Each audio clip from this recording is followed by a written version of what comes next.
Spirit Airlines is filing for bankruptcy protection. It is the first time a major U.S. airline has filed for Chapter 11 bankruptcy in 13 years.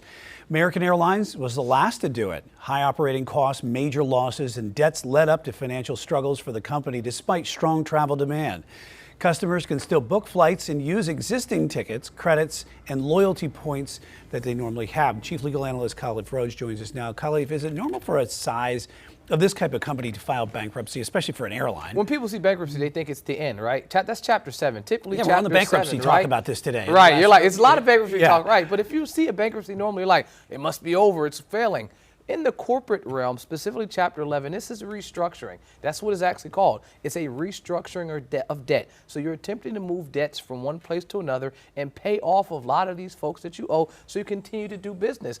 Sometimes you don't see an effect, but the triggering event wasn't today. It was when Garland stopped and they said that they had to stop the JetBlue merger. Once they stopped that merger from happening, it wasn't going to go forward anymore in terms of their viability to pay off their debts. That was the big triggering event when you said, okay, something big is going to happen. Either they're going to dissolve and not, cease to operate, or they're going to have to do some restructuring. Today they announced the restructuring, which it seemed like was the writing on the wall.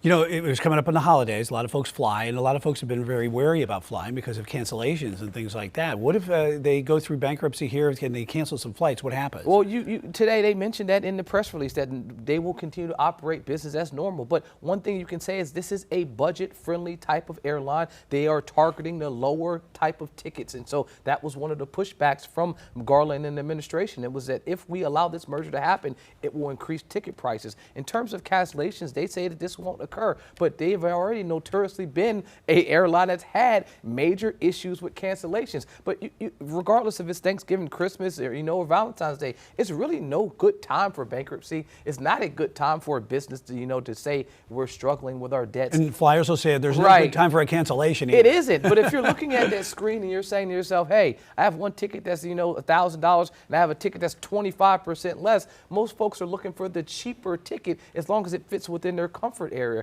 But to their target audience, I do think they'll see some effect down the road. As this bankruptcy goes through the process, they will start to have to wind down some of their operations. As you start to pay off folks, you'll have to allocate money to certain different places. Do they still fly in and out of Charlotte, you think?